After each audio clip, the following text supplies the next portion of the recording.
Meu nome é Viviane Cubas, sou pesquisadora do NEV e irei coordenar a atividade de hoje, na qual vamos apresentar o seminário intitulado Aprimorando as Interações entre Policiais e Cidadãos, os treinamentos em Justiça Procedimental. O seminário será apresentado pelo pesquisador do NEV, Gabriel Funari. O Gabriel é mestre em estudos latino-americanos pela Universidade de Cambridge e graduado em Relações Internacionais pela American University.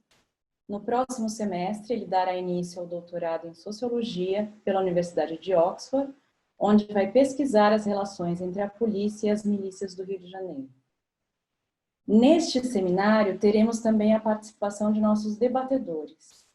Um deles é o Ernesto Puglia Neto, coronel da reserva da Polícia Militar de São Paulo, mestre e doutor em Ciências Policiais de Segurança e Ordem Pública, especialista em Direitos Humanos pela USP e bacharel em Administração de Empresas pelo Mackenzie. Ele é também consultor internacional em Segurança e Gestão. O nosso outro debatedor é o Oswaldo Evangelista Júnior, delegado da Polícia Civil de São Paulo, possui graduação em Ciências Contábeis pela Faculdade de Ciências Contábeis e Administrativas de Avaré e graduação em Direito pela Instituição Toledo de Ensino. É especialista em Direito e Processo Penal pela Universidade Estadual de Londrina e pós-graduado em Direito Penal Econômico Internacional pela Universidade de Coimbra. É professor universitário de Direito Penal e de Direito Processual Penal. Atualmente, é o coordenador da Unidade de Inteligência Policial da Academia de Polícia Dr. Coriolano Nogueira Cobra, onde também é professor concursado de Criminologia. Daí a gente foi atrás de polícias que seguiram metodologia diferente, porque esse modelo de Chicago virou tão hegemônico, a gente tentou achar polícias que desenvolveram treinamentos diferentes, né, de metodologias diferentes. E uma dessas polícias era de Seattle, que é uma polícia bem diferente da de Chicago, é uma polícia que não tem um histórico tão problemático com a população. Seattle é uma cidade majoritariamente branca, não tem essas questões de violência racial, né, desses problemas também, como o de Chicago tinha. E o treinamento de Chicago também tinha um objetivo muito específico, que eles queriam treinar policiais que enfrentavam situações de alto risco. Então, abordagens que poderiam tornar violenta. Eles queriam melhorar como os policiais abordavam essas situações. Então, eles criaram um modelo estatístico que identificou os policiais que tinham essa probabilidade alta de enfrentar situações violentas. Daí eles dividiram esses policiais num grupo de estudo e num grupo de controle. O grupo de estudo recebeu instruções, estavam numa reunião de 30 minutos com o chefe deles, com o supervisor deles, e durante essa reunião o supervisor falava sobre justiça procedimental, só que aí a gente vê, né, não era um treinamento didático como o de Chicago, né, os alunos tudo na sala de aula, era um negócio mais informal. E daí tinha um grupo de controle que não recebeu essas instruções. E daí os próprios chefes, comandantes policiais, observaram esses policiais durante 6 semanas depois do final desse treinamento, né? O que é interessante do treinamento de Seattle é que eles fizeram questionários com os policiais que receberam treinamento de justiça procedimental, e vários dos policiais, eles não entenderam o intuito dessas reuniões com os supervisores. Eles achavam que eles estavam sofrendo algum tipo de disciplina, que eles estavam sendo punidos de algum jeito. E daí a gente também vê como é que é essa questão da hierarquia, né? Porque para esses policiais, eles só iam ter uma reunião com os supervisores se eles fizessem alguma coisa errada, né? Uma reunião assim, individual com o professor. Pode seguir, Vivi. Outra unidade policial que seguiu uma metodologia diferente foi a de Manchester. Não sei se vocês conseguiram ver aquela foto, passou meio rápido, mas era meio uma foto bem explicativa também.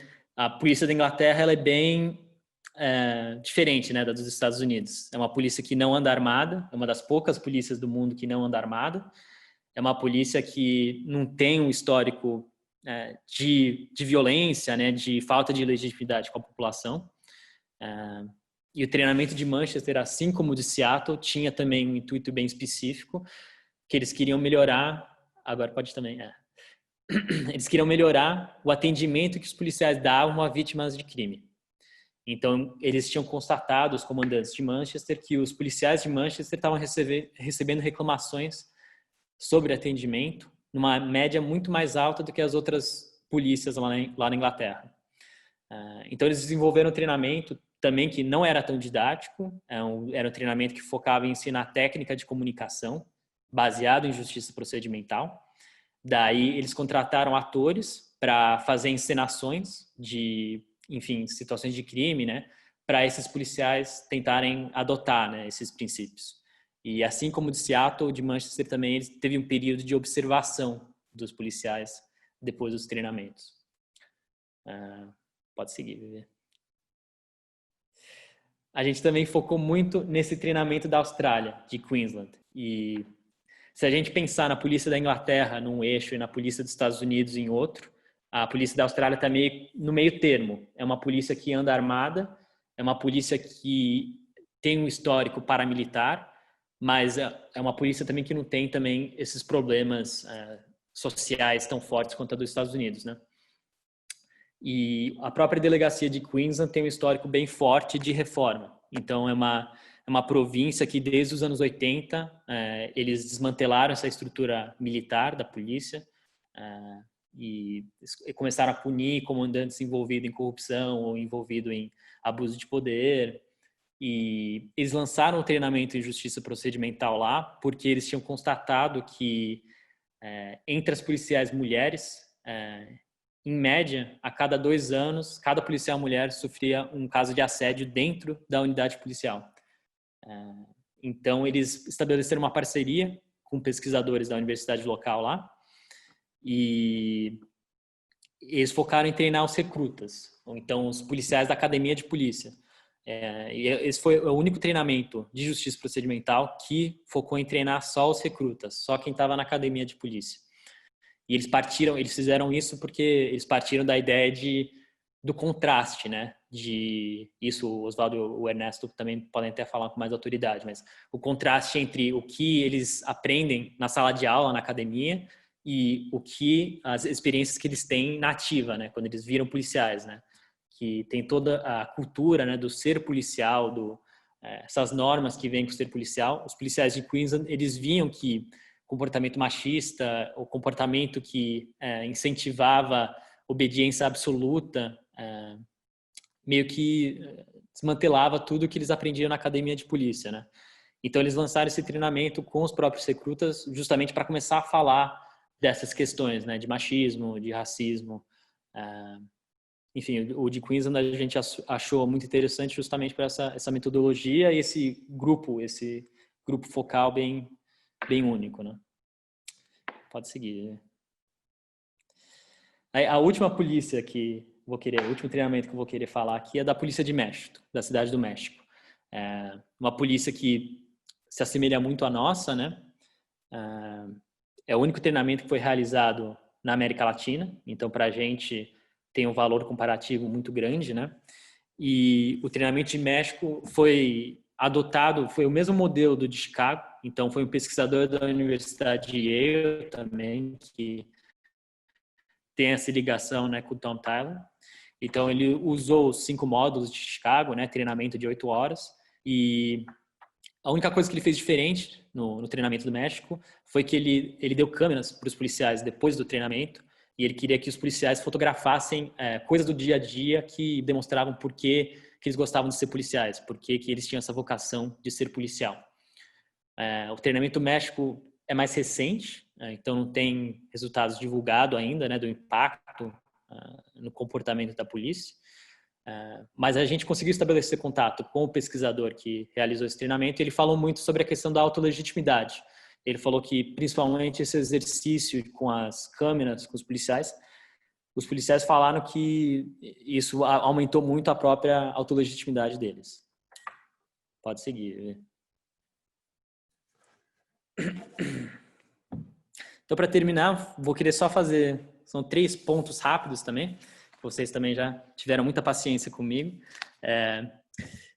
Então, a primeira coisa que é importante ressaltar, né, é essa questão da causalidade, que apesar de vários desses treinamentos eles têm resultados promissores, a gente ainda não consegue estabelecer, né, essa causalidade entre treinamentos de justiça procedimental e maior legitimidade, né? Ou mesmo mudança de comportamento da polícia, né? Então, esses debates ainda, eles afetam muito a própria conjuntura, principalmente nos Estados Unidos, né? A gente está vendo muito isso agora lá, as manifestações contra a violência policial, né? Partem muito dessa frustração com políticas públicas, como esse treinamento de justiça procedimental. Tem vários pesquisadores, vários ativistas que falam que esses treinamentos, eles foram meio que instrumentalizados para as unidades policiais falarem, a gente está tomando medidas para... e especificamente essas unidades onde tiveram esses casos, né, de jovens desarmados negros sendo mortos pela polícia, né? E essas unidades adotaram esse treinamento para mostrar também para o público que a gente está tentando também mudar, né? Mas tem muita crítica, tem muito debate agora lá nos Estados Unidos em torno disso, né? Outra coisa que eu queria ressaltar é que todos esses treinamentos tinham uma parceria, né, entre unidades policiais e centros acadêmicos, né? Universidades, centros de pesquisa. Então a gente vê aí que tem muita promessa também esses engajamentos assim, né? Porque também o importante desses treinamentos é que eles mostram que as próprias polícias tomaram a iniciativa de tomar alguma medida para tentar mudar a relação com o público, né? Para tentar aprimorar a relação com o público, né? E eles viram o conceito de justiça procedimental como uma medida para fazer isso, né? Mas é isso, eu acho que a relevância para o contexto brasileiro, acho que eu vou tocar a bola para o Ernesto e para o Oswaldo também. Enfim, agradeço, peço desculpa pelos problemas de conexão e é isso.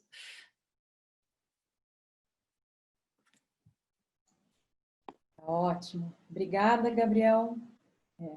Obrigada pela apresentação. Então, agora eu passo a palavra ao Oswaldo, que vai ter 10 minutos para fazer os comentários dele. Por favor, Oswaldo. Boa noite a todos. Eu queria inicialmente agradecer a oportunidade do NEV desta fala.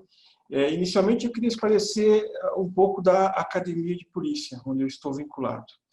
A Academia de Polícia é responsável pelos concursos públicos de ingresso de todos os policiais civis do Estado de São Paulo e também policiais que vão compor a Polícia Técnico-Científica. Ela também é responsável pela formação dos policiais e depois por cursos complementares durante toda a carreira policial e também tem atualmente 3 cursos de pós-graduação. Nós temos ainda uma biblioteca com mais de 15.000 obras e um museu da Polícia Civil que teve início na década de 20. Mas eu queria falar sobre a temática que nos propomos a conversar hoje. Eu queria falar um pouco da situação, do recorte teórico paulista. Embora nós não tivéssemos esse arcabouço doutrinário que o NEV tem desenvolvido com pesquisas, eu queria esclarecer que desde 2006 já houve aí uma preocupação com o atendimento, a qualidade de atendimento, a interlocução policiais, civis e população.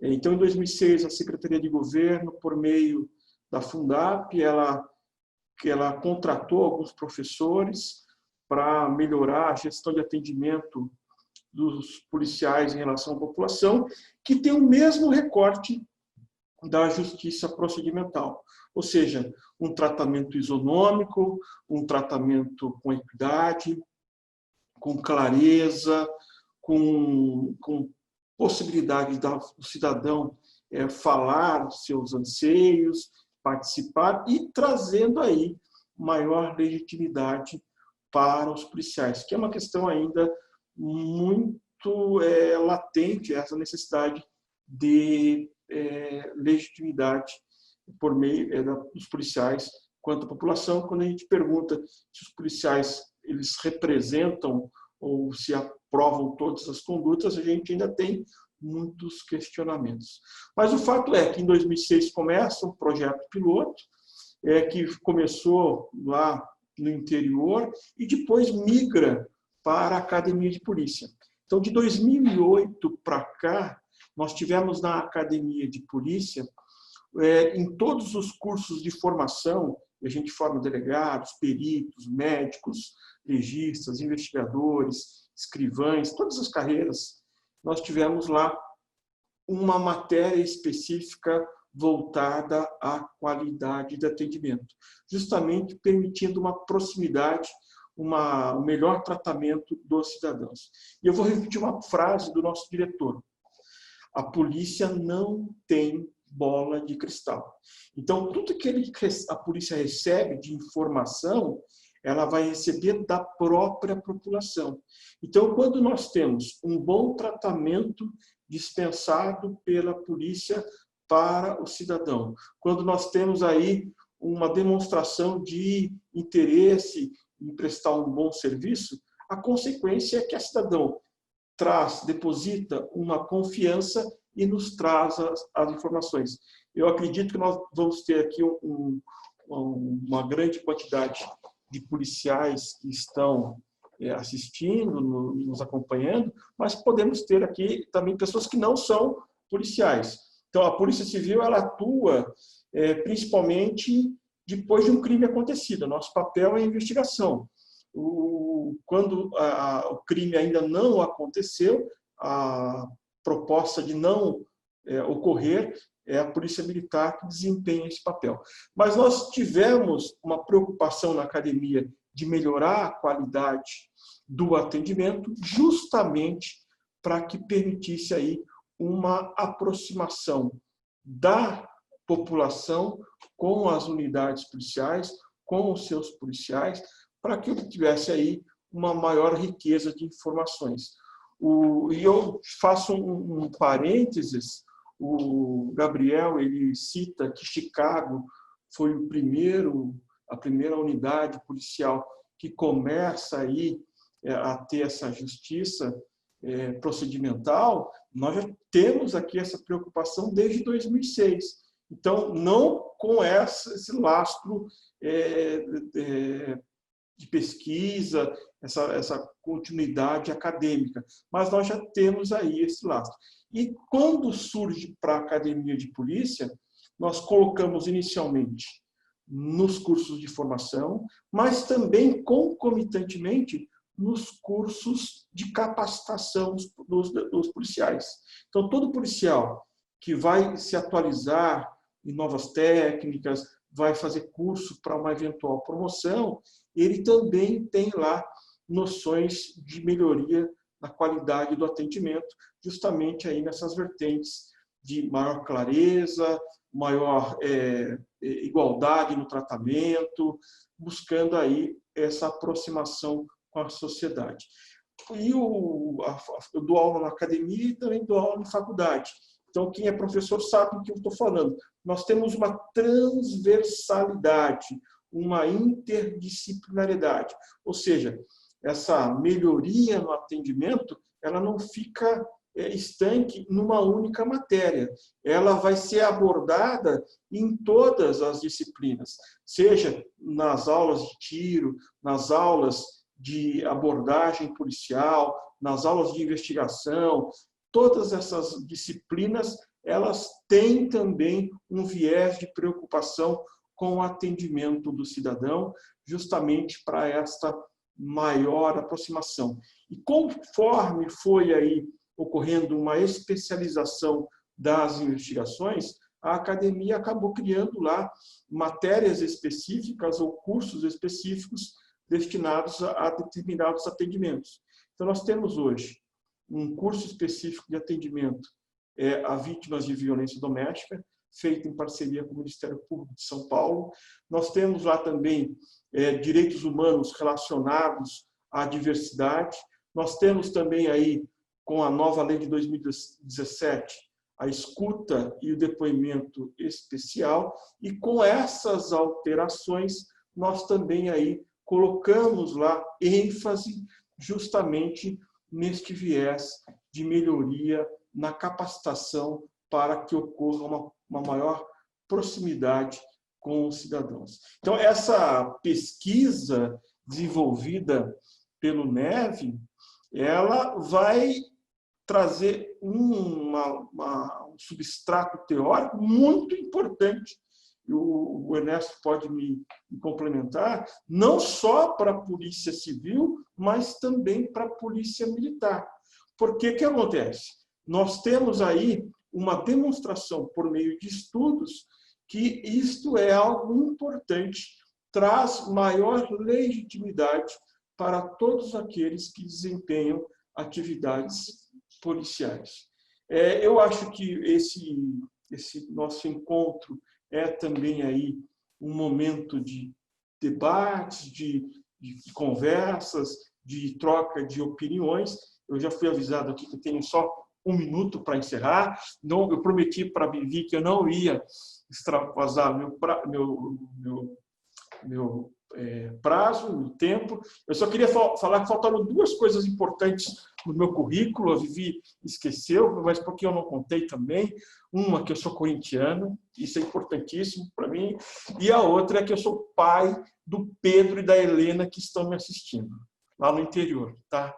Obrigado pela atenção e fico à disposição para eventuais dúvidas. Obrigado. Legal, muito obrigada, Oswaldo. Bom, então eu passo agora a palavra ao Ernesto, que também tem 10 minutos para fazer seus comentários. Boa noite a todos e a todas. Também agradecendo a oportunidade de participar desse debate, que é muito enriquecedor. Eu vou seguir um caminho um pouquinho diferente do Oswaldo. Eu vou começar a falar, começar a fazer um comentário específico sobre a teoria da justiça procedimental. Para mim está claro que ela tem uma compatibilidade com a filosofia de polícia comunitária, com a doutrina de direitos humanos e também com a gestão pela qualidade, que são os pilares que formam aí o tripé que sustenta a estrutura da Polícia Militar do Estado de São Paulo. Além dessa compatibilidade, também ficou claro para mim que ela tem como característica a flexibilidade da forma de aplicação dessa teoria, como ficou demonstrado na apresentação do Gabriel. Portanto, a disseminação desses princípios da teoria, ela pode ser realizada utilizando já os mecanismos que a Polícia Militar tem, de formação, de instrução continuada, de treinamento, que já existe na Polícia Militar. Então, nós podemos colocá-las nos cursos de formação, de especialização, de aperfeiçoamento. Nós podemos usar nas pré-eleições de início de serviço ou nas chamadas instruções continuadas de comando, como fez Chicago, nas lições que foram realizadas e também copiada depois pelo México. Mais ainda, eu acho que ela pode ser aplicada nos estágios de atualização profissional que são realizados anualmente pelos policiais e naquilo que é chamado de treinamento em pleno serviço, que prevê o nosso método geral de tiro de preservação da vida, que interrompe em determinado momento de baixa atendimento de ocorrência, traz o policial para dentro do quartel, onde ele faz simulações. E as simulações, a gente volta lá para Manchester, né? Em Manchester houve simulações. Na verdade, Manchester também utilizou essa experiência da teoria da justiça procedimental para aprimorar a comunicação com as vítimas de crime. Então, nós podemos também, caso venha a interessar a aplicação dentro da Polícia de São Paulo, utilizar essa teoria especificamente, nos núcleos de mediação comunitária, que estão cada vez mais se multiplicando pelo Estado de São Paulo inteiro, uma parceria que foi feita com o Tribunal de Justiça do Estado. Vou até um pouquinho mais longe, né? Os princípios da teoria de justiça procedimental, elas podem até mesmo ser incorporados em procedimentos administrativos que a polícia faz. Vou colocar o exemplo de Seattle, que aquela conversa pode ser inserida na avaliação de desempenho, que é obrigatória ser feita a cada semestre dentro da Polícia de São Paulo. Então, essa conversa, essa discussão entre superiores e subordinados, das não conformidades ou daquilo que aconteceu, pode ser inserido. E tem uma vantagem, se isso for inserido nesse contexto. vai evitar aquela falta de interpretação que houve em Seattle do porquê que eu estou sendo entrevistado, qual foi o erro que eu cometi, porque não estava dentro de um contexto mais rotineiro. Também a experiência de Queensland acho interessante, porque ela pode ser incorporada na medida de clima organizacional que a polícia já faz também semestralmente. De repente, a gente pode usar esse instrumento, esse exemplo de Queensland, dentro de uma medição de clima e tentar minimizar o assédio, seja moral, sexual, qualquer que seja, dentro da instituição. Então, essa análise rápida que eu fiz sobre a teoria e até sobre a validade dos treinamentos, que eu entendo que são válidos, me leva a uma outra breve constatação de 3 pontinhos que eu li lá no paper que vocês produziram. Essa primeira constatação é reconhecer a existência do problema. Então, a Polícia de São Paulo, Polícia Militar, me parece que reconhece as suas necessidades, ela promove, em razão disso, treinamentos constantes para atualizar o seu efetivo, buscando manter esse efetivo em condições de atender ao público, sempre se aprimorando. E o reflexo dessa tentativa de aprimoramento constante é que a esmagadora maioria dos atendimentos são bons atendimentos, não são maus atendimentos. Então, a esmagadora maioria daquilo que a polícia faz é de bons atendimentos. Só que tem um detalhe, isso foi constatado por vocês. O treinamento ele é sempre saudável, sempre salutar, sempre importante. Desde que ele não seja usado como instrumento político ou até mesmo como forma de punição. A segunda constatação que eu faço é sobre a amplitude, eu já falei disso antes, né? A amplitude da possibilidade de usar a teoria de justiça procedimental através dos treinamentos que foram demonstrados aqui. Isso é importante pelo seguinte, se ela fosse hermética, fechada, tivesse só uma forma de fazer, eu não recomendaria a utilização.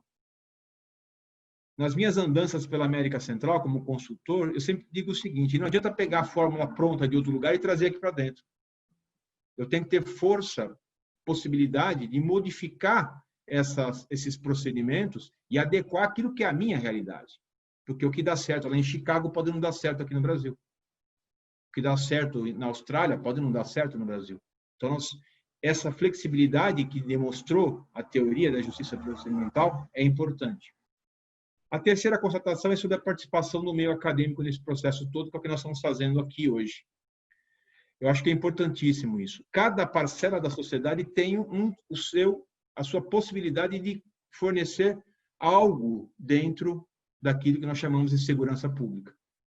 E talvez, nesse momento específico que vive a Polícia Militar de São Paulo, a participação do meio acadêmico pode trazer soluções, procedimentos, estudos que ajudem a solucionar o que nós estamos vivendo.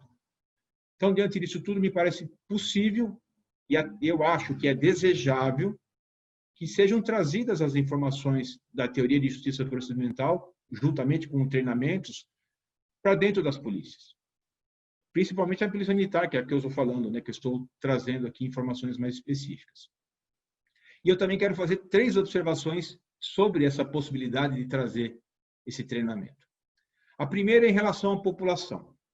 A população tem que ser informada, ela tem que ser estimulada e ela tem que ser envolvida nesse processo todo. Por quê? Para ele entender que a polícia está tentando mudar a sua forma de agir. Infelizmente, a gente vê que muitas vezes a polícia militar não tem condições de ser recebida, a ação da polícia militar não é bem recebida pela população. Óbvio que essa teoria da justiça procedimental vai tentar fazer essa aproximação. Só que a população tem que entender esse movimento também, para que ela não pense que a polícia está sendo fraca ou está sendo conivente. Ela tem que entender esse processo todo. O segundo ponto é em relação às autoridades, que ficou muito claro pela explanação do Gabriel, que não existe uma relação direta entre, pelo menos não foi estabelecida ainda uma relação direta entre a justiça procedimental, a melhoria da legitimidade e, principalmente, a baixa dos índices criminais. Hoje, aqui em São Paulo, toda a política de criminalidade e de segurança pública ela é calcada em cima de índices criminais. Ninguém está preocupado, dentro das autoridades constituídas, não estão preocupadas se a população é bem atendida ou mal atendida. Vamos deixar bem claro isso. As autoridades elas chegam no final do mês e querem falar que baixou o índice disso, daquilo e daquilo outro. Essa é a conversa aqui em São Paulo, há muito tempo. Então, as autoridades vão ter que comprar essa ideia também.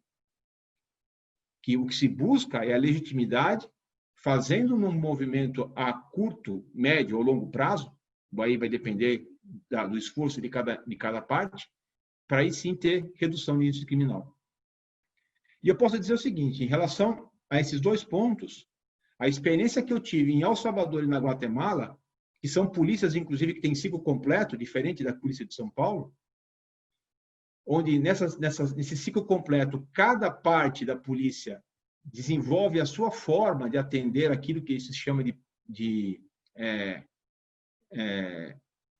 polícia comunitária. Então, cada vez que eu vou fazer a relação com a sociedade, se a polícia investigativa faz de um jeito, se a polícia ostensiva faz do outro, eu enxergo o seguinte, lá está dando certo. Eles estão conseguindo, com a insistência, com o comprometimento de todos, inclusive e principalmente das autoridades, eles estão conseguindo fazer com que os índices criminais reduzam.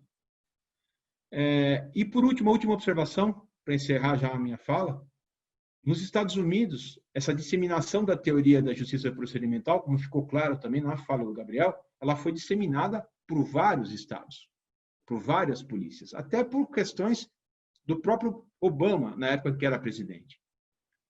E assim mesmo nós estamos vendo uma manifestação contra ações da polícia, que deveriam ter deixado de acontecer, teoricamente falando. Por que eu entendo que isso não acontece? Porque muitas vezes se fornece somente informação ao policial, não se procura mudar a atitude dele. Mais ou menos como fez agora o governador de São Paulo, que pegou o tal do programa Retreinar, submeteu a polícia inteira a 4 semanas de treinamento, em 4 semanas de treinamento, colocou lá alguns vídeos que foram passados, algumas palestras que foram realizadas, então se abordava temas como direitos humanos e polícia comunitária. Isso é informação, isso não muda a forma de agir do policial. Ele tem que ser convencido para mudar. E esse talvez seja o grande problema de programas como o Retreinar que foi colocado aqui. Ele simplesmente é uma resposta política a problemas estruturais. Aqui em São Paulo, nós temos problemas estruturais muito, muito graves. Nós temos baixos salários. Se vocês observaram lá como é a remuneração exibida pelo Gabriel, bem diferente. Aqui nós temos baixos salários, nós temos uma carga horária excessiva de trabalho, nós temos a falta de reconhecimento da autoridade do policial que está lá na ponta da linha e resolve os problemas na maior parte das vezes, e nós temos, inclusive, estratégias equivocadas de enfrentamento do crime. Por que eu estou dizendo isso? Porque se a gente comprar a ideia de trazer para dentro da Polícia de São Paulo, a Polícia Militar, a teoria da justiça procedimental e implementar treinamentos, que esses treinamentos não sejam como o Retreinar, porque senão é gastar dinheiro, gastar tempo à toa, não vai resolver nada.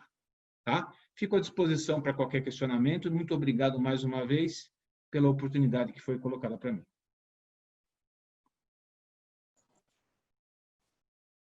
Obrigada, Ernesto, pelos seus comentários. Bom, a gente tem algumas perguntas que chegaram aqui no chat. Tem aqui também um pedido de fala. Eu vou encaminhar a primeira pergunta, que ela chegou primeiro. O Gabriel, ele está aí, online, está funcionando? Sim, estou aqui. Tá. A primeira pergunta que chegou aqui, Gabriel, do Coronel Faro, ele colocou, quando você fala em caráter militar, como na polícia da Austrália, não há essa mesma característica nas polícias americanas? Não há uma hierarquização nessas polícias? Com certeza. Acho que essa pergunta é muito boa também e está muito relacionado com esses treinamentos de justiça procedimental, né? A polícia americana, nos últimos 20 anos, o governo federal, acho que doou, 6 bilhões de materiais de equipamento militar para as polícias dos Estados Unidos, né? As polícias que fazem patrulhamento do dia a dia, né? Então você tem delegacia em cidade pequena que tem tanque, né? Então acho que lá isso é uma questão que é um fator muito forte, né? Que determina muito como a população vê a polícia também, né? E a coexistência, né? A polícia também tem esse treinamento militarizado também, né? Eles têm uma mentalidade de combate. Os próprios policiais, a grande maioria dos policiais de rua lá eram do exército, né? São veteranos de guerra também, né? Então esse é um dos desafios da justiça procedimental lá nos Estados Unidos também, né? Coexistir essas ideias que, como o Ernesto falou, né? Remete a questões de policiamento comunitário, direitos humanos, e ao mesmo tempo eles têm outros treinamentos que contradizem isso. Tá, só complementando um pouco a fala do Gabriel, o que esses estudos de justiça procedimental têm apontado, né, que além, né, da questão do treinamento do policial que está lá na ponta em contato com o cidadão, é importante que ele, dentro da sua instituição, ele também vivencie aqueles mesmos valores dos procedimentos justos, né? Então, quando, por exemplo, na Polícia da Austrália, isso foi tratado, né? Quando a gente fala que o treinamento focou na questão das relações internas, porque o que tem se mostrado é que a relação dos policiais, principalmente com os seus superiores imediatos, ela é fundamental para o modo como esse policial vai exercer a sua autoridade na rua, né? Então, quando a gente fala, né, desse caráter militarizado, questiona, é que talvez nesses contextos, né, essa qualidade da relação interna, ela talvez interfira um pouco mais no modo como esse policial vai exercer a sua autoridade, nessa capacidade, inclusive, de aceitar, né, a voz, que a população também tem a voz nas questões de segurança, que ela possa questionar as ações do policial e até mesmo que ele tenha esse dever de explicar, né, claramente as atitudes que ele toma. Então, eu acho, né, só queria destacar um pouquinho essa questão. Agora, então, eu vou passar aqui, o Nelson pediu para se manifestar, vou autorizar aqui. Se você quiser falar, Nelson, é só você ativar o seu microfone. Tá me ouvindo? Sim. Oi, boa noite. Vivi, minha pergunta é assim, na verdade são duas perguntas, né? Desculpa, eu pedi para eu levantei a mão, eu não descobri ainda como faz para escrever, mas eu vou descobrir. E eu acho que o Funari tocou um pouquinho quando ele mencionou a questão lá dos treinamentos diferenciados e entra em conflito, mas é com a ideia da justiça procedimental. Minha pergunta é se tem alguma indicação, algum estudo já falando sobre a questão da resistência encontrada, né? Que tipo de resistência, como isso tem se apresentado nessas organizações, e também se vocês conseguiram alguma coisa de como isso se traduz, de como esses princípios de justiça procedimental se traduzem na prática em termos de instrução mesmo, de treinamento. Que tipo de atividade, que tipo de treinamento é dispensado para os policiais dentro do programa que seja, de um programa que seja fundamentado em justiça procedimental. Acho que posso acrescentar uma coisa já. A questão da resistência é um fator bem importante. No treinamento de Chicago, eles fizeram um questionário com os policiais que participaram do treinamento para ver o que eles achavam, o que vocês acharam da teoria, né? O que você achou dessas ideias. E perguntaram as quatro ideias de novo, né? Confiança, participação, voz, imparcialidade. E a grande maioria dos policiais de Chicago, eles falaram, a gente concorda com todos esses princípios, menos a questão de participação. E tinha muita resistência em torno dessa ideia de dar voz para o público, né? Na abordagem, né? De autorizar o público a se expressar, tinha bastante resistência. E acho que isso percorre todas essas polícias também, né? Essas questões os treinamentos, a maioria desses treinamentos, para falar sobre essa segunda pergunta também, eles eram estudos exploratórios, né? Então essas unidades policiais realizaram meio que um programa piloto, né? E poucas polícias adaptaram esse programa para ser parte mesmo do currículo de treinamento, né? Chicago é uma delas, a de Seattle também é uma delas, mas a maioria desses programas, e especialmente os programas que foram financiados pelo governo americano, as unidades policiais só fizeram o estudo inicial e depois largaram. Então isso também é um problema bem grande. Obrigado. Valeu, Nelson. Eu vou ter uma outra pergunta aqui do Cícero Silva. O que fazer para que o profissional de segurança pública internalize os ensinamentos oferecidos nos treinamentos? Pois logo após a ocorrência de um erro de procedimento, a primeira coisa que o cidadão coloca em dúvida é a qualidade da formação do agente policial. Ao meu ver, as corporações policiais do Brasil são comprometidas com a qualidade da prestação dos serviços de segurança pública aos cidadãos. No entanto, podemos dizer que os erros de procedimento são pontuais? Os policiais devem se preocupar com os cidadãos que estão filmando as ações policiais cotidianamente? Eu não sei se o Ernesto e o Oswaldo quiserem pontuar. Eu posso só pontuar alguma coisa inicialmente, só para falar que acho que esse é um desafio, né? Os incentivos e o contexto em que esses treinamentos podem ser realizados, né? Acho que, como o Ernesto falou na fala dele, né? Quando um policial ele precisa ser retreinado depois de algum incidente, né? Depois de acontecer alguma coisa, acho que se tem uma dinâmica que não é favorável, né? A própria questão que o policial pode estar sendo exposto nesse retreinamento, né? Então, acho que esse é um desafio, né? Como é que você implementa um treinamento assim como Seattle, né? Como é que você implementa o treinamento? Eles acham que é um ato disciplinar, né? Acho que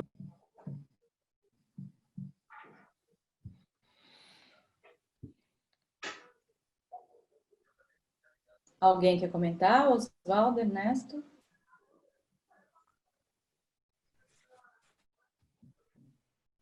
Posso ouvir? Oswaldo? Sim.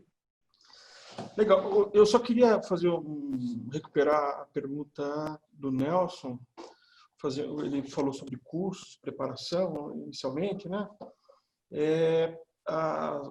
Tanto na academia quanto a experiência de 2006, que foi feita pela Fundap, nós trabalhamos com aulas expositivas e também com simulações de atendimentos de ocorrência para que houvesse aí a compreensão da importância da polidez, da clareza no atendimento, da proximidade com o cidadão.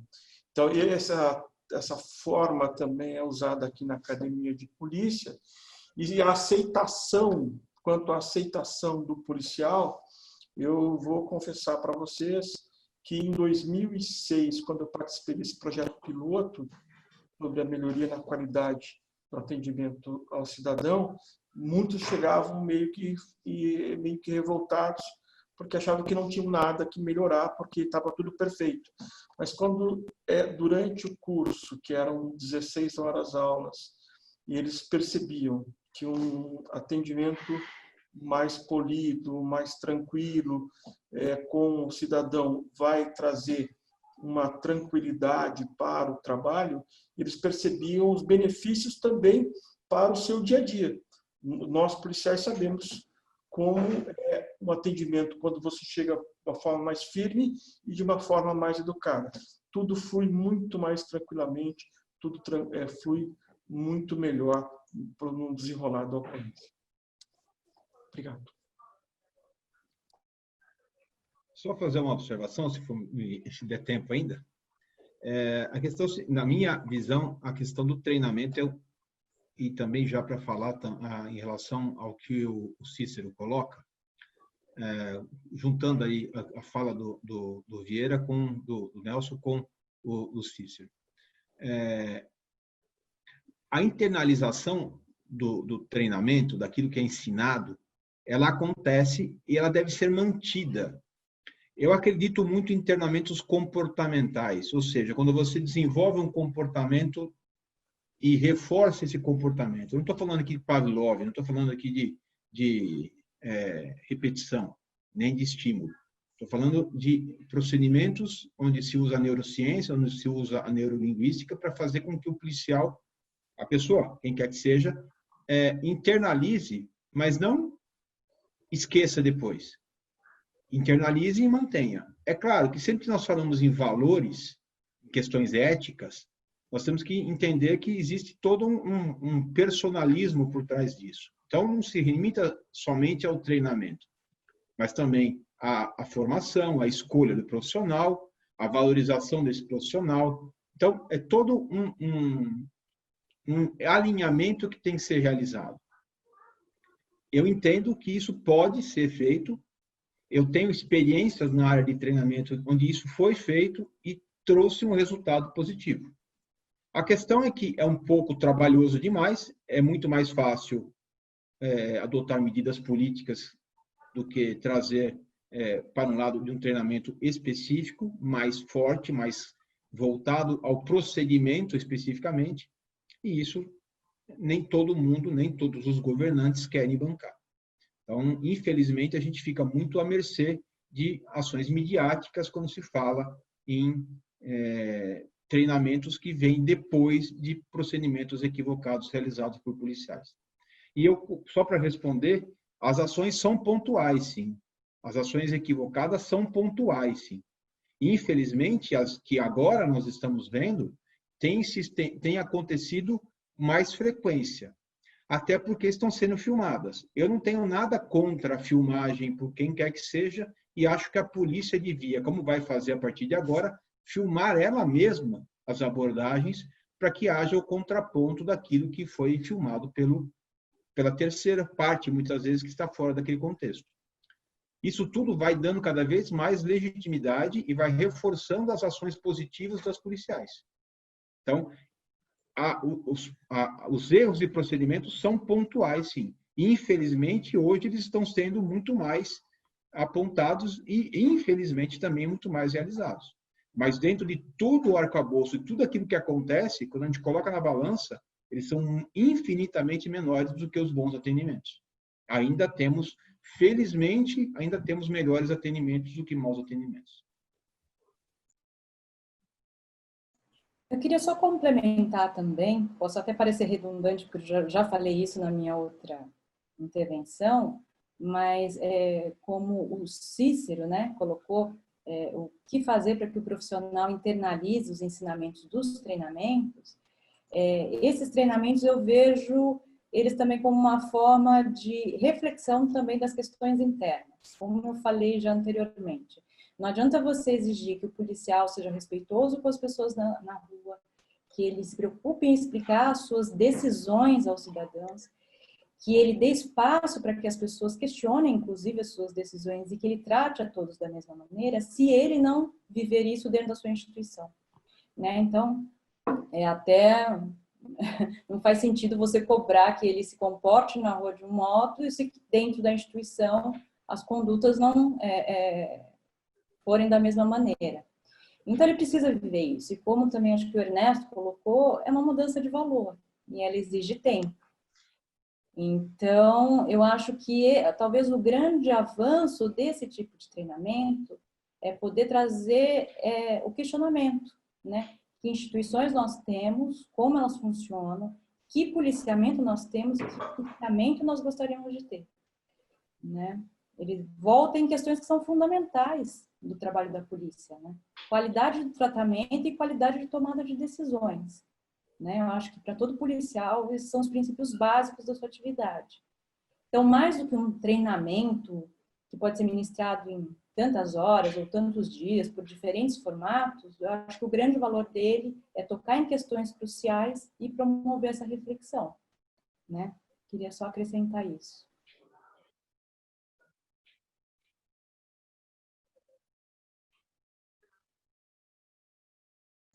Eu fechei o microfone aqui, muita coisa. O comentário do Fábio da Rocha Lima. Sejamos honestos, na PM os treinamentos não são aplicados na prática, fica somente na teoria, na prática o que ocorre é completamente diferente. Abuso de autoridade, de respeito ao cidadão, principalmente em face dos mais vulneráveis socialmente. Os casos de abuso ocorrem em todo o estado de São Paulo diariamente, mas sempre encarados como caso isolado. Casos isolados aos milhares. Imaginem se houvessem aqui o ciclo completo. Longe de nós com isso. Eu não sei, alguém quer fazer algum comentário sobre...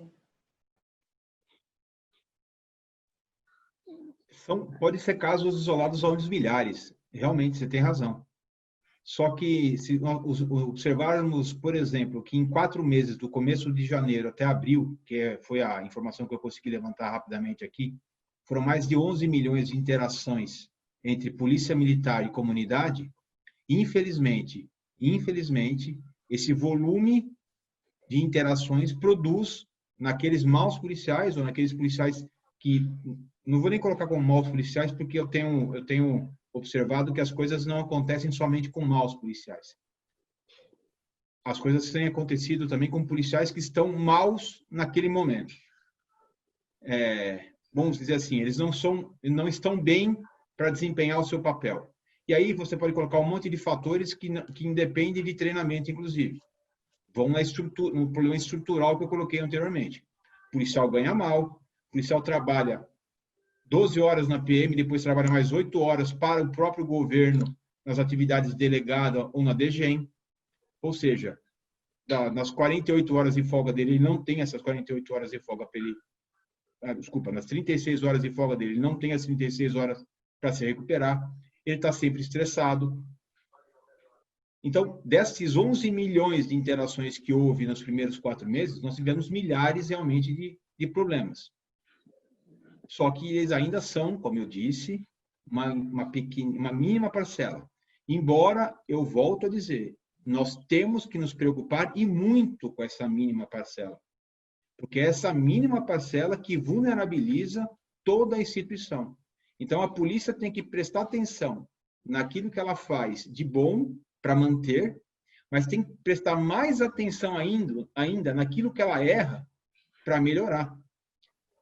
E não colocar para baixo do tapete, coisa que a Polícia Militar nunca fez. Nunca fez. Então, parece um discurso que eu estou fazendo, um discurso aqui de defesa institucional, não. É de defesa do policial militar. Porque a grande maioria deles trabalha direito. Volto a dizer, foram mais de 11 milhões de interações entre polícia militar e comunidade ao longo de 4 meses. É claro que esse volume também desperta problemas. Mas, eu concordo, nós temos que efetivamente nos preocupar com esses problemas, porque são esses problemas que vulnerabilizam a nossa instituição. Pode ter 1000 atendimentos bem feitos. Se tiver um errado, vai ser esse um errado que vai ser colocado em destaque. E está certo, para a gente poder melhorar ainda mais e fazer com que não aconteça mais nem esse um errado de forma nenhuma. Porque, às vezes, esse um errado leva a vida de uma pessoa. Ao contrário de muitas outras profissões, quando o policial militar erra, ele coloca em risco a vida de outras pessoas. Então, nós temos que tentar minimizar o erro. É quase impossível, mas nós temos que fazer isso.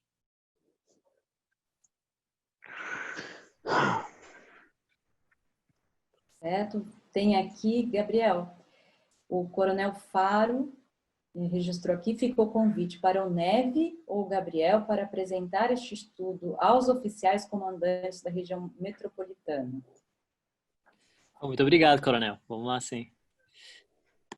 Eu aproveito essa intervenção do Coronel até para dizer que nessa pesquisa do Neve, além, né, desse levantamento dos treinamentos em justiça procedimental que o Gabriel apresentou, o Coronel estava na apresentação do Fred na semana passada, em que ele mostrou um pouco os dados que foram coletados junto à população aqui em São Paulo, né, com perguntas sobre a percepção da população a respeito da qualidade do trabalho policial. Nós também temos, a gente ainda não organizou, a gente pode até organizar um próximo webinar para apresentar os dados que nós coletamos junto aos policiais militares e aos policiais civis aqui em São Paulo.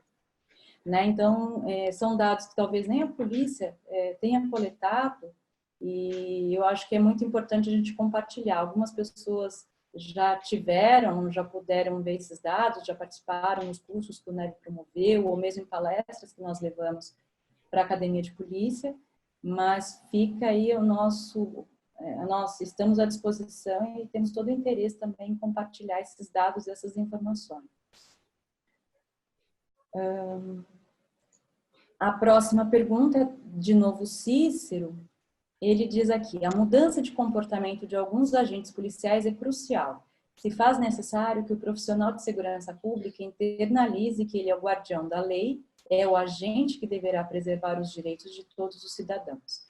Acredito ser a reinvenção do agente policial a ser aplicado para alguns profissionais, pois, na sua maioria, os agentes policiais têm a clareza da sua missão. Penso assim ou estou romantizando a vida real? Acho que se eu puder fazer um comentário rápido, depois se o Ernesto e o Oswaldo quiserem contribuir, acho que essa é uma questão que vale a pena explorar também, né? E é também a gente pensar, né? Vários desses treinamentos foram realizados com um objetivo específico, né? Que nem o de Manchester. Vamos melhorar o atendimento a vítimas de crime, né? É uma situação específica para um grupo de policiais específicos, né? Acho que depende de o que você está querendo implementar, né? Se tem alguma coisa da PM, da Polícia Civil, que a gente está vendo que está tendo muita reclamação do público, muita reclamação na ouvidoria, né, nesse contexto específico, ou se um treinamento mais abrangente, né?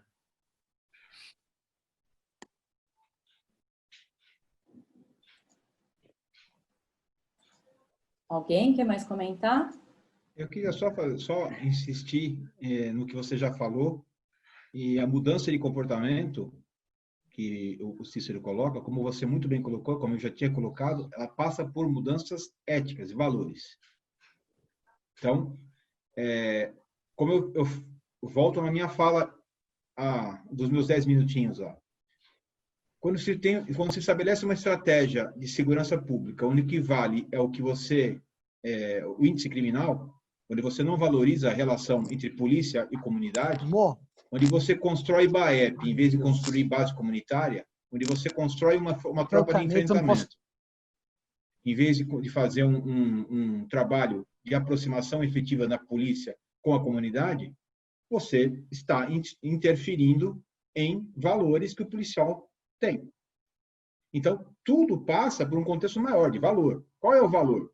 E o valor o final das contas o que é o valor? É aquilo que é valorizado.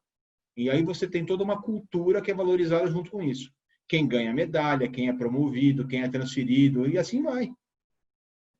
Tudo isso tem que ser modificado, tudo isso tem que ser arranjado para que a coisa flua numa direção única, para que não haja aquilo que se chama de dissonância cognitiva. Essa é a minha participação. Obrigado. Eu só queria falar um minutinho, Vivi.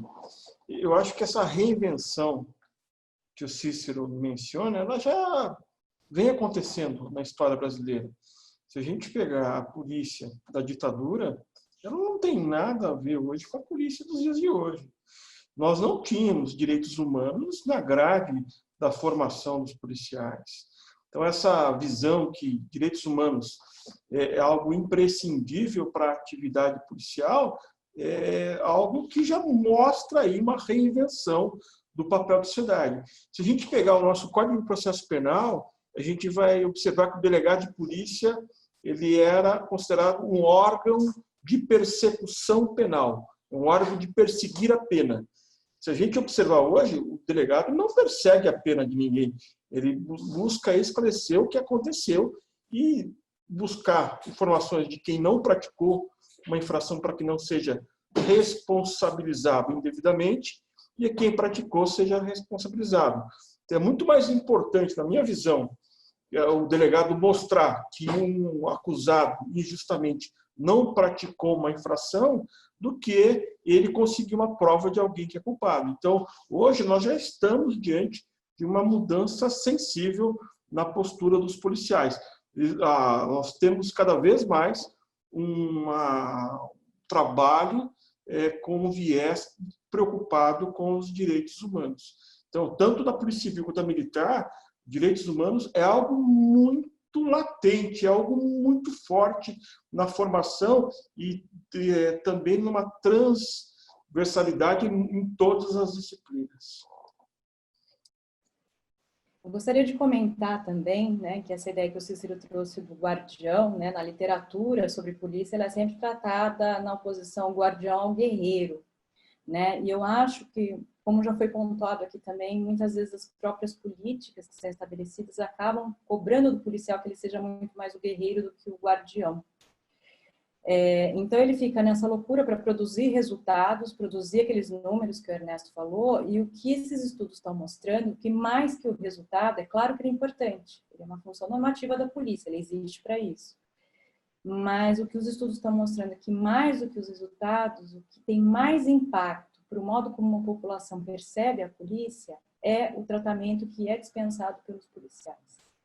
E é interessante destacar isso, porque isso é algo que os comandos da polícia têm muito mais controle do que a produção de resultados, né? Você tem muito mais formas de garantir que o seu policial haja de determinada forma na rua do que garantir que, por exemplo, um objeto que foi roubado seja recuperado, né? Então, ele mostra que muito da mudança, ela está nas mãos da instituição, né? Eu acho que o que essa ideia traz para a gente é um pouco isso, né? Que resgatar, talvez, essa identidade do policial como guardião, ela é, sim, importante, ela é fundamental se a polícia quiser ser percebida como uma instituição legítima, e que boa parte dessa mudança passa pela própria instituição. Apesar de muitos policiais acharem que está fora da polícia, a imagem que é criada dela, né? E isso na tomada que nós fizemos com os policiais, isso ficou evidente, né? Tem uma tendência de achar que a imagem da polícia está muito mais na mão dos outros do que na mão dela própria, né? E o que esses estudos estão mostrando é que, em boa medida, passa pela instituição e passa pela ação dos agentes, né? Eles mesmos usam lá um slogan de que todo contato com a população é uma oportunidade de deixar uma boa imagem, né? Então, acho que isso é algo bastante interessante para a gente pensar aqui, esses treinamentos e essas teorias. Voltando aqui, tem uma pergunta do Osmário, que ele mandou. A legitimidade deve ser pautada na visão de um Estado democrático de direito. Como a academia pretende buscar políticas públicas para a comunidade ser uma cumpridora das normas? Exemplo que na pandemia as pessoas faziam festas sem fim.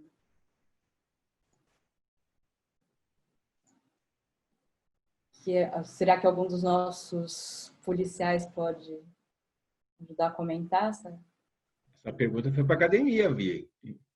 Essa pergunta é para a academia, vocês que têm que fazer aí, eu estou fora. Vou tentar usar aqui a responder. Vai lá, Gabriel. Eu acho que é o desafio também, né, de a academia, querendo ou não, tá no exterior, há muito dessas dinâmicas, né? E, enfim, as pessoas, eu mencionei antes, né, essas críticas que estão tendo agora de ativistas, de pesquisadores sobre esse conceito de justiça procedimental lá nos Estados Unidos, vem muito dessa crítica também que o Tom Tyler é de uma universidade de elite, né, um cara que não sabe como é que é o trabalho da polícia na rua, né? Acho que isso é um desafio, né? Eu acho que esses debates assim que nem a gente está tendo agora, acho que ajudam a melhorar justamente esse problema que a academia tem. É isso.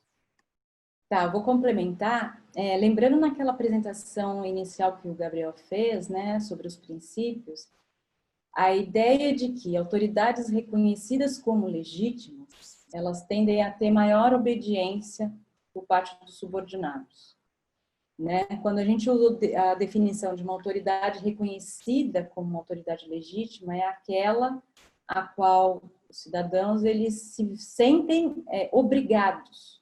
É uma obrigação voluntária, porque ela é vista como um valor. As pessoas não obedecem por medo de uma punição, mas obedecem porque é o correto a fazer, né? Então, novamente, eu destaco, talvez o valor dessa forma de dispensar os treinamentos é justamente isso, de tocar nesses valores fundamentais, né, da relação entre autoridades, subordinados, de obediência, né, questões que são aí clássicas nos estudos da sociologia, da ciência política, e que de forma mais prática, né, o que esses estudos trazem é como você aplicar essas questões na prática. Por isso que eu acho que eles têm um ganho, apesar de eles tocarem em questões que são relativamente são questões fundamentais para o trabalho policial, muitas vezes elas são perdidas ou estão sendo discutidas de forma errada, né? Então eu acho que o valor desse treinamento é um pouco esse, é de conseguir pensar práticas que tornem viáveis questões filosóficas e valores que estão sempre aí permeando o trabalho policial e essa questão da obediência à autoridade.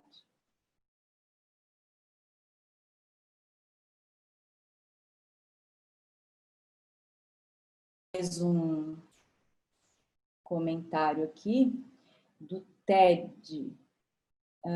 Acredito na validade do emprego do treinamento em grupo controlado, em área restrita, bem como acredito que a compatibilidade entre as condutas já adotadas e os princípios elevados pelo professor Tyler em unidades específicas, notadamente aquelas em que culturalmente há uma maior aproximação entre polícia e comunidade. Na verdade, elencados pelo professor Tyler, ele corrigiu. Gabriel, você quer comentar? Acho que não, acho que é uma pontuação até que concordo bastante. Não sei se eu tenho mais alguma coisa aqui. Não, só lembrando que na Austrália mesmo teve um estudo controlado, né? Teve um estudo bastante interessante, inclusive feito pela professora que depois auxiliou o treinamento da polícia de Queensland, em que eles treinaram policiais e usaram um grupo controle. E esses policiais foram alocados para uma blitz de trânsito. E todas as pessoas que foram paradas na blitz, depois elas responderam a um questionário avaliando a conduta do policial. E o que eles identificaram era que os policiais que tinham passado pelo treinamento tinham apresentado uma postura percebida de modo mais positivo pela população do que aqueles que não tinham sido treinados. Né? Então, já tem alguma coisa feita nesse sentido, e esses estudos eu acho que são bastante interessantes para a gente perceber isso, né? Tentar identificar algum impacto mais direto desses treinamentos.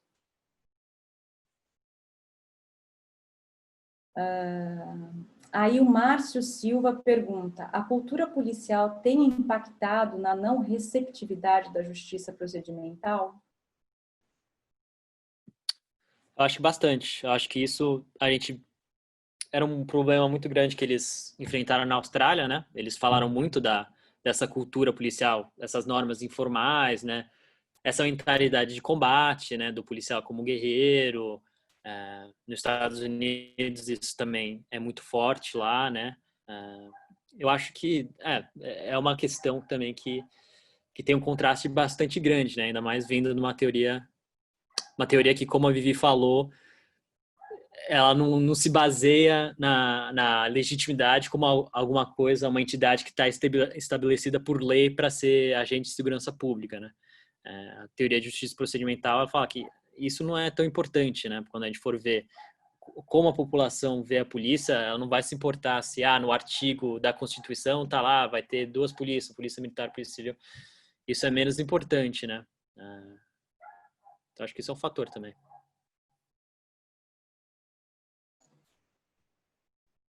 Alguém mais quer fazer algum comentário? Bom, eu só queria acrescentar nesse sentido que eu acho que além da própria cultura, a própria organização, né, o modo como essas polícias se organizam, por exemplo, algumas dessas polícias, elas fazem questão de contar em seus quadros com população que represente a diversidade étnica da cidade, né, o que ajuda a criar uma maior identidade desses policiais com a população que é policiada. Se eu não me engano, eu acho que a polícia de Queensland e Seattle, eles não têm limite de idade para que as pessoas ingressem na carreira policial, né? Então, existe também essa preocupação de você contemplar diferentes faixas etárias sempre pensando nessa questão da identidade, né? De você tentar trazer essa representatividade da população para dentro dos quadros policiais, né? Então, você tem uma série de fatores que vão impactar aí no modo como esse treinamento, né, e essas teorias vão ser recebidas pelos policiais. Eu não... Oi, diga, Fazendo aproximação do Estado de São Paulo, eu percebo também que tanto a Polícia Civil quanto a Militar têm se preocupado em levar o policial para próximo da sua casa. Que nem a Polícia Civil são concursos estaduais, a PM eu não sei se são todos estaduais ou regionais, mas eles têm paulatinamente tentado levar para próximo. Então, essa proximidade para a comunidade onde ele vive, cresceu, convive, isso traz também maior legitimidade para ele, maior aí, melhoria do trabalho policial. Acho que a gente pode também, encerrando, já são quase 9 horas, né? A gente começou atrasado, o tempo voou. Tem aqui também um comentário do Coronel Faro.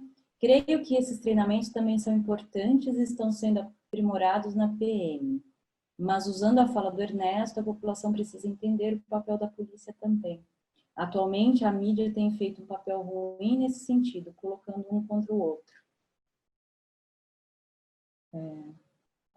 Você quer comentar novamente, Ernesto?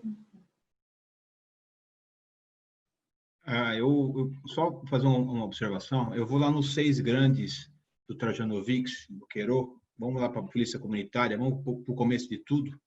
Os 6 grandes, né? Os 6 grandes foram tratados pelos dois como as entidades que deveriam estar juntas para fazer com que a Polícia Comunitária desse certo em determinado ambiente. E ele coloca a mídia como sendo um dos 6 grandes. O papel da mídia é fundamental. Eu não vou colocar aqui que a mídia está... Eu até concordo com o Faro, que a mídia está colocando, mas eu não gosto de colocar estereótipos, porque quando colocam estereótipos em mim, eu também não gosto. Quando falam que a polícia militar é isso, é aquilo, eu também não gosto. Então, eu não vou falar da mídia é isso, a mídia é aquilo. Eu só vou dizer o seguinte, o papel da mídia dentro desse grupo, desses 6 grandes que o Buquerô coloca lá, e o Trajanovics colocam como sendo os importantes, o papel da mídia ele é talvez o de dar visibilidade. Talvez não, é o de dar visibilidade a tudo que está sendo feito. E quando você escolhe o que você vai tornar visível, você contribui para que a cultura, que foi falada anteriormente, caminhe numa direção ou em outra. Porque enquanto nada está visível, cada um tem a sua ideia do que como está acontecendo. Conforme você vai realçando alguma coisa, e esse é o papel da mídia, essa coisa que é realçada, esse ponto que é realçado pela mídia, ganha uma relevância maior em detrimento de todos os outros. A ponto da gente ter falado aqui no começo, ter ouvido que eram casos pontuais, depois ouvi a manifestação do TED dizendo que concorda que são pontuais, mesmo sendo muitos, são pontuais dentro da grandeza que existe de relação entre polícia e sociedade. Então, esse é o papel da mídia, né? A mídia faz esse realce. Então, se a mídia resolver realçar algo que é positivo, o positivo vai ficar mais na memória de todos. Se a mídia realçar só o que é negativo, o negativo vai ficar na memória de todos. Esse papel, essa escolha é da mídia, não é meu, não é seu, Vivi, não é do Oswaldo, não é do Gabriel. Esse papel é da mídia. É a mídia que tem que entrar nessa jogada. É por isso que a polícia comunitária, é por isso que para a polícia comunitária, o Trajanovics e o Buquerô colocou dessa forma, reuniões, vamos conversar. Agora, como fazer como conversar com a Globo, como conversar com a Bandeirantes, como conversar com a Record, como conversar com a SBT, como conversar com a Manchete, não, desculpa, a RTV, só para ficar nas grandes que nós temos aqui na cultura, que agora voltou forte na programação jornalística também. Como conversar com essas? Como sentar e conversar? Será que é um papel de quem isso? E aí eu volto. Nos outros 6, nos outros 5 grandes, um é a polícia, outro é a imprensa, é a mídia. Os outros 4 membros têm que se envolver também nessa brincadeira. e a academia também é um desses 4 membros dos grandes. De repente, todo mundo junto para fazer uma imagem melhor, porque se a polícia tiver uma imagem melhor, a polícia militar, a polícia civil, o que for bom for realçado, quem ganha não é a polícia militar nem a polícia civil, quem ganha é a população, que vai estar se sentindo segura também na polícia, com a polícia. Porque eu enxergo, só me estendendo um pouquinho, desculpa, mas eu enxergo o seguinte, nós já temos um problema que é a criminalidade. Esse problema da criminalidade, ele afeta a todos. Quando eu crio um outro problema, que é a polícia, vou ter 2 problemas. Eu não vou estar ajudando a resolver o problema da criminalidade. Eu vou estar simplesmente piorando a situação. Então, eu não posso criar 2 problemas. Eu não posso ter 2 problemas. Eu tenho que ter um só, que é criminalidade. E todo mundo se unir para que a criminalidade não aconteça. Ou, se ela acontecer, que ela não nos afete de forma tão drástica como tem nos afetado hoje. Essa é a minha visão. E sobre a mídia especificamente. Bom, nosso tempo, infelizmente, acabou, já são 9 horas. Eu quero muito agradecer a presença de todos os nossos participantes, dos nossos palestrantes, ao Gabriel, Osvaldo, Ernesto, a nossa equipe aí, técnica que ajudou a contornar os problemas. Eu acho que a discussão foi ótima, acho que todo mundo saiu aqui com algumas boas novas ideias sobre pensar mudanças, né, para as polícias, em como aperfeiçoar, né, o trabalho da polícia. E eu convido, então, a todos, para aqueles que ainda não seguem, seguirem o NEV nas redes sociais. Vocês podem também se inscrever para receber a newsletter do NEV. Acho que essa é a melhor forma de acompanhar as atividades desenvolvidas e acompanhar a programação futura. A gente ainda não tem nenhum webinar programado, mas assim que a gente pensar no próximo e agendar, a gente vai fazer aquela divulgação aí para vocês poderem se inscrever e participarem novamente. Muito obrigada, agradeço a todos, foi uma ótima discussão e até a próxima. Boa noite.